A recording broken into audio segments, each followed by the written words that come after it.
Hello, puppies and kittens. Once again, this is the Raw Men podcast, episode 114, I believe it is.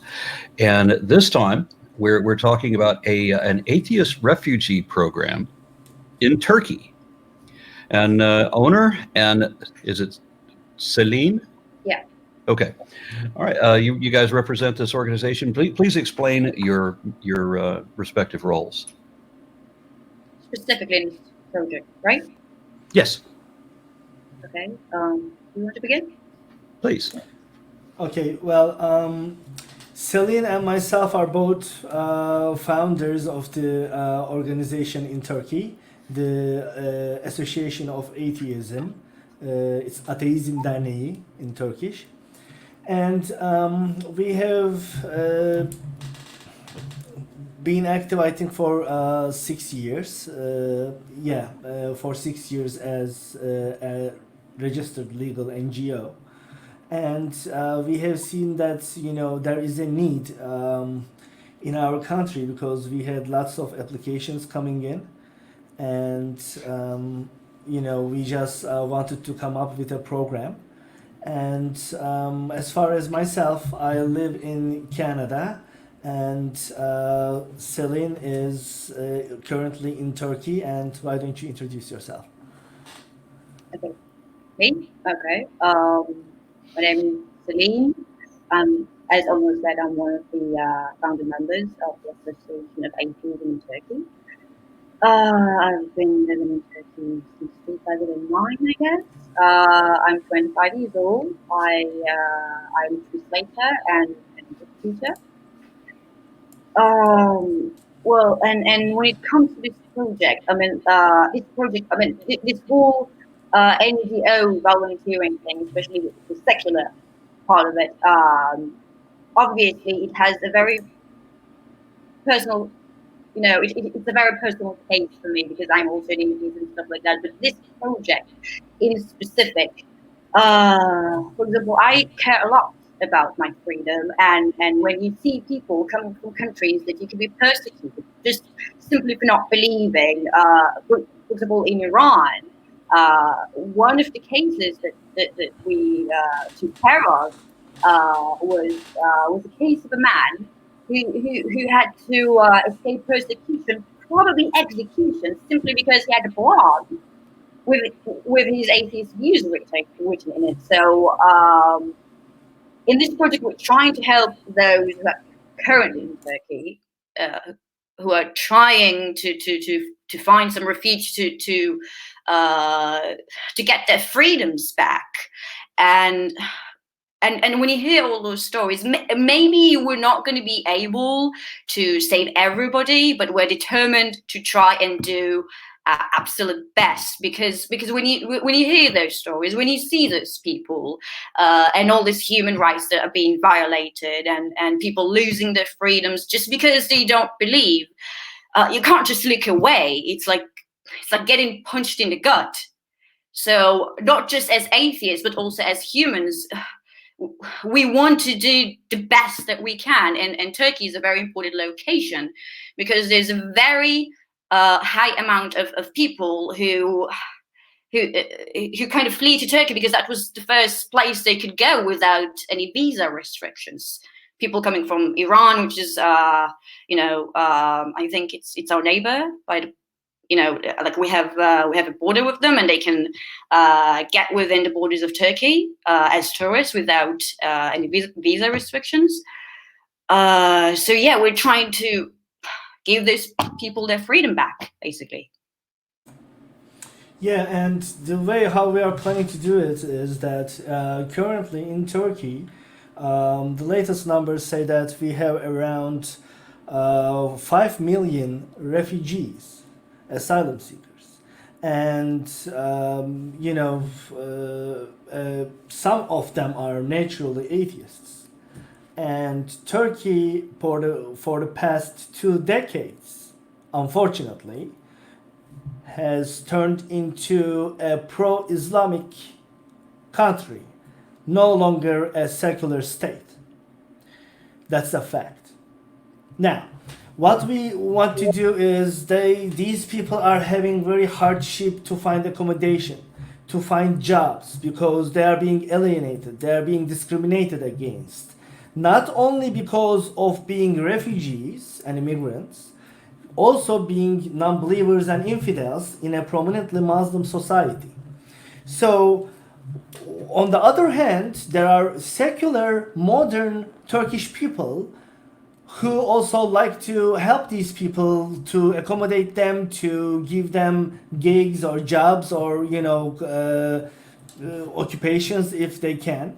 So what we need to do is, what we saw that was needed is that to put together a network where we can bring all these people and to hire a full-time staff, a full-time director who will take care of the job applications of these people, and roommate or rental applications of these people, help them to translate their CVs, help them to set up interviews, either it's for a home or it is for a job. So, to break the language barrier, because those people are again prominently either Arabic or Persian speakers. So they speak Farsi or Arabic. They don't speak Turkish and English. Well, Turkish people don't speak much English in the first place. So they need some translation needs, and that's one of the aims of this program, the Atheist Refugee Assistance Program. We call it the A.R.A.P project.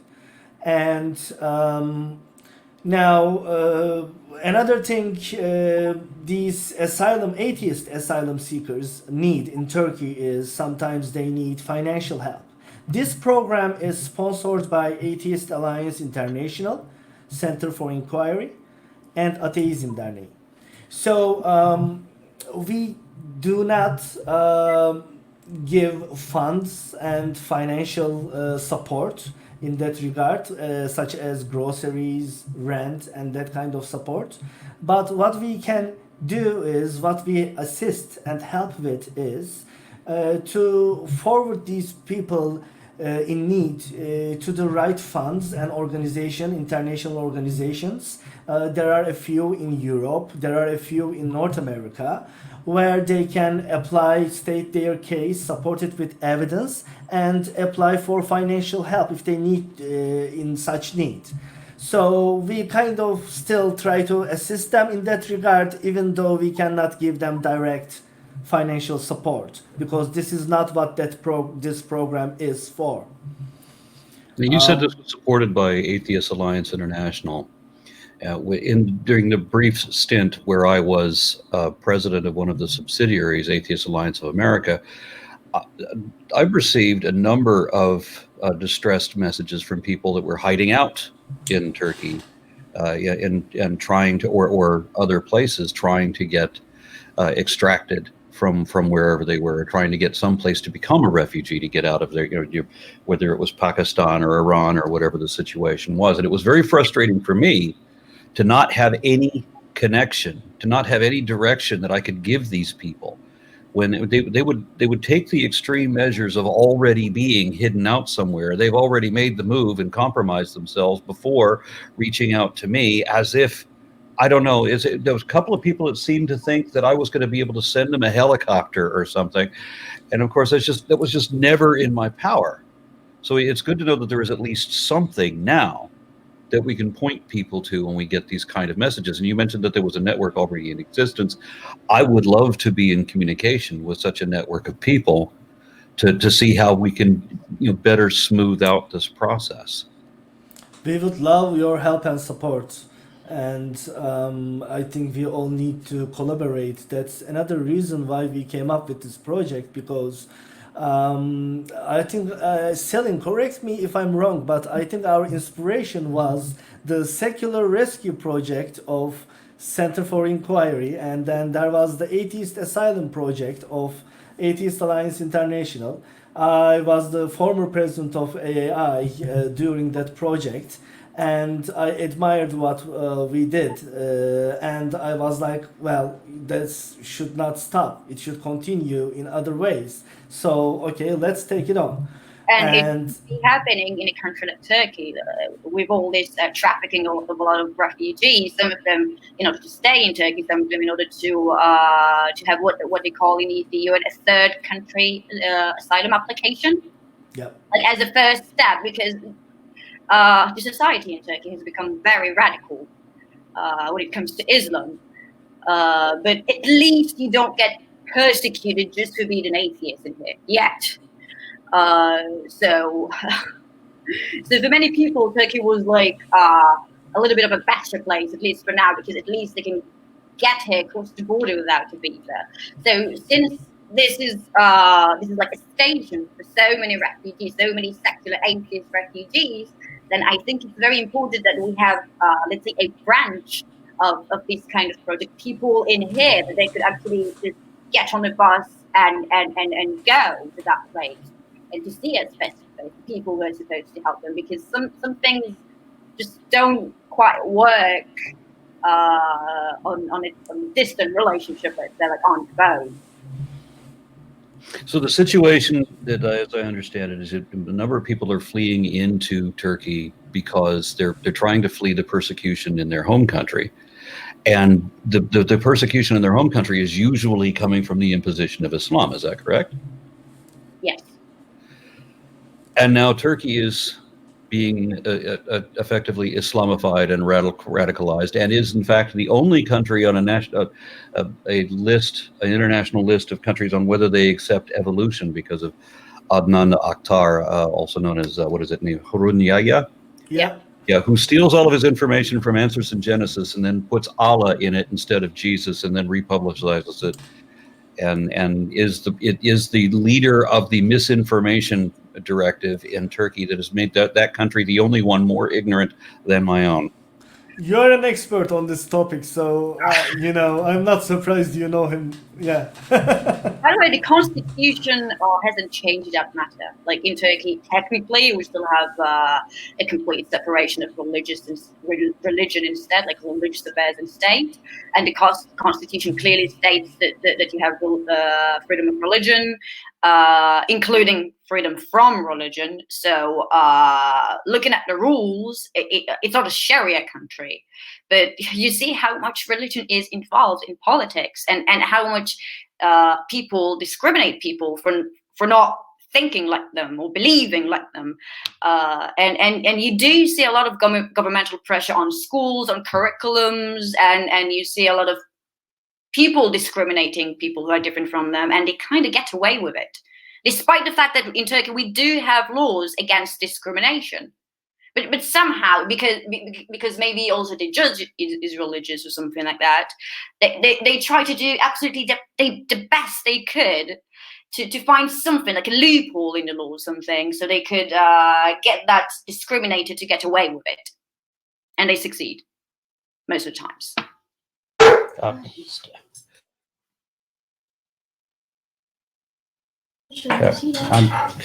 sorry, there was some pandemonium over here. Somebody knocked on the door. My dogs went off. I apologize. All right, so Onur, how did you said you were inspired by these other moves, that these other what is it, Yes. initiatives that other organizations had done? Can you describe how that got started, and then how yours did? So ours was mostly influenced by them, because we have been working with the Secular Rescue Project with Melissa Kravchek and Matt, and we have also been working, shoulder to shoulder with AAI, with their asylum projects. So we have already been doing the legal work in terms of providing these in need, the legal help in terms of pro bono immigration lawyers. So we have been already issuing them letters of reference, letters of support, and this is a service we have been giving since 2018. Let me ask another clarifying question. Does this apply only to people who are physically in Turkey? Yes, Okay. because in order for us to find you accommodation and job, and to work full time on it through different sources, primary, secondary, and different networks. This is where we operate. That's where our hundreds of volunteers are located right now. So it has to be in Turkey. And well, we still have some volunteers overseas, such as myself, but that's very limited. And so The fact uh, that it exists at all is encouraging to me because, as I said, when I was a president, it was a very frustrating situation to hear all of these people, obviously very desperate messages. They're in very compromised situations. They're hiding. They have no food. They were sometimes homeless, hoping that I was going to be able to send somebody to come get them. And it's very, how am I going to send somebody to Pakistan?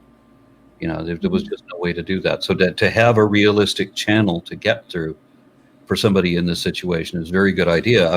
I'm really glad that exists. I'm going to ask that you include whatever links, if somebody's in this situation, they can contact you through these links that will be included below.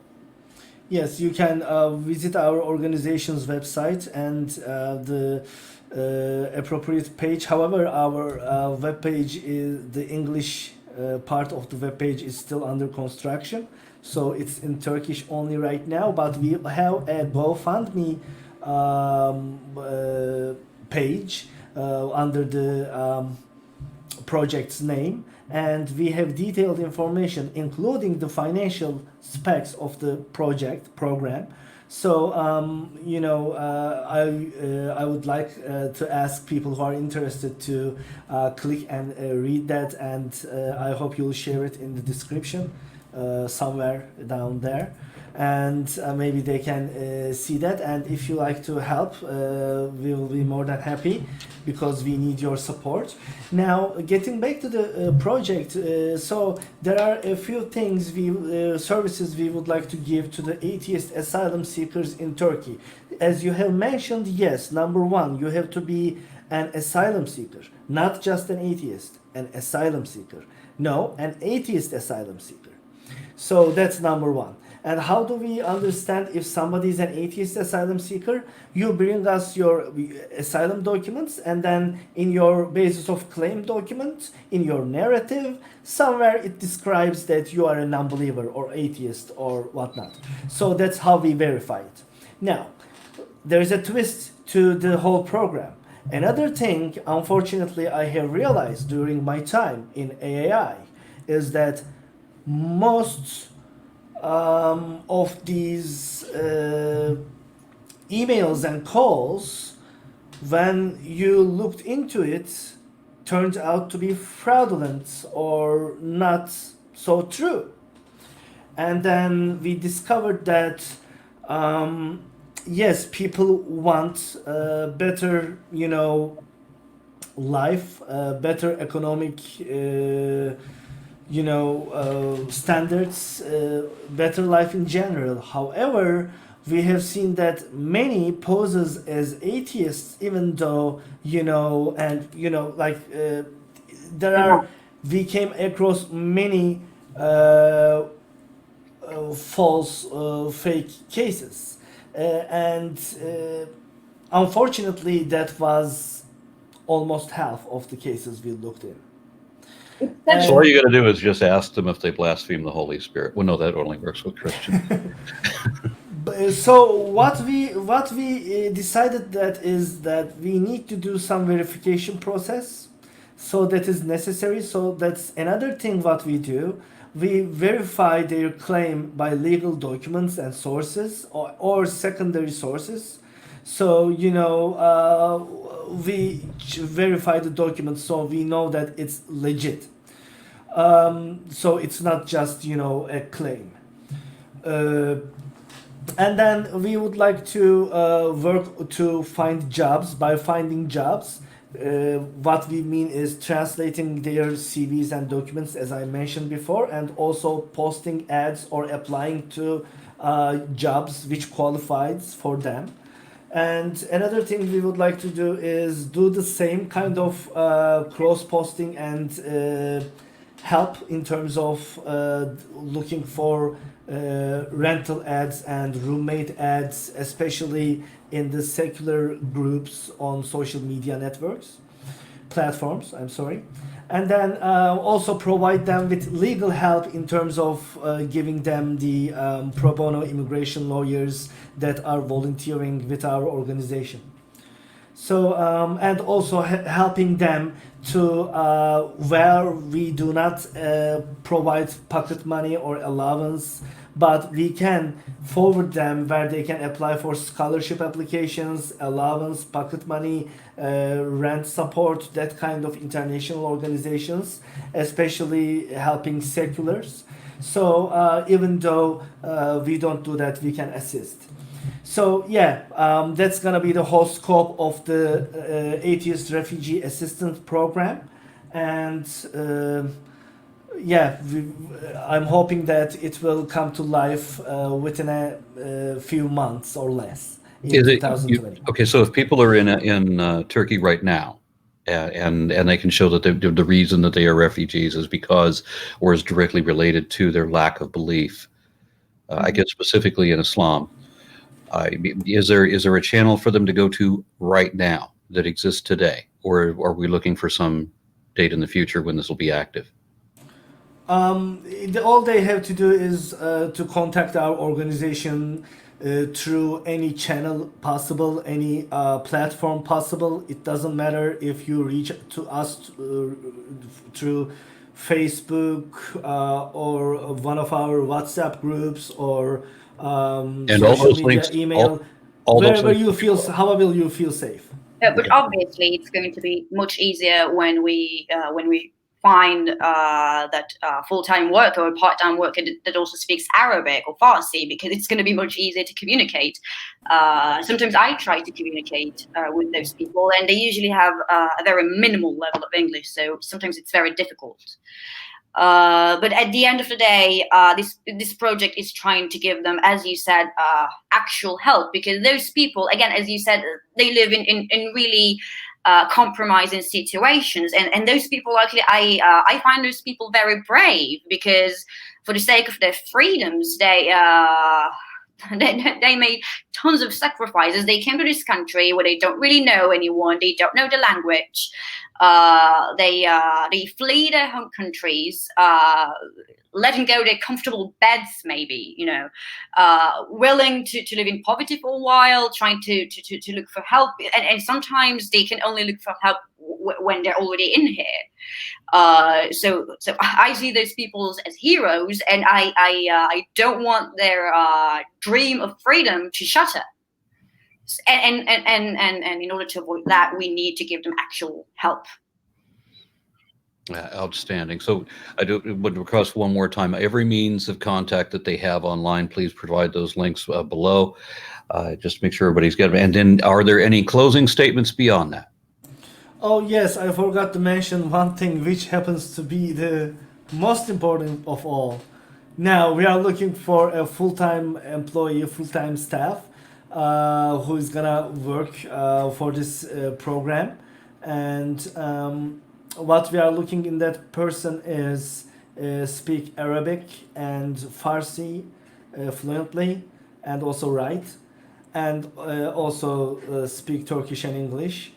Or that's not much of a criteria. Only 4 languages. Well, so what we have done, yeah. We had a second option, because usually a person who speaks Farsi is probably from Iran. They usually don't speak Arabic, and an Arabic speaker usually doesn't speak Farsi. So we have another option, and that option would be to take 2 part-time workers. One of them has to be an Arabic, English, and Turkish speaker, and the other one has to be a Farsi, English, and Turkish speaker. Okay. Which is a little bit easier to find. Because when you start looking for somebody who speaks Farsi and Arabic, it's like looking for a unicorn. Yeah. But I like the way that you talk about putting in a division on this, and again, I'm very enthusiastic about the fact that this program actually exists. I can't express to you the frustration of somebody reaching out to me and me being utterly powerless to help or give any advice even at the time. Back then, I couldn't tell people what to do. Yeah, the best I could do was refer them to another organization that did not also at that time have any of the programs that you were talking about that they've developed since then. So I'm very glad that you guys have put this together. And I think I'm going to let you guys say whatever else, and then we'll go ahead and close it up. Thank you very much for you to give us this opportunity, and also I would like to thank to our colleagues at CFI and AAI for supporting and funding this initiative, and hopefully we will do a great job together within the next years. Outstanding. And again, maybe we will not be able to change the entire world in 1 year or something like that. Maybe we won't be able to change the lives of millions, but even if we manage to save one person, a lot of things are going to change for that person. So it's going to worth it, knowing that somebody managed to become free and be able to express their feelings and disbelief and opinions freely and live the way they want. Thank you very much, Selin, Onur. Thank Good you. afternoon.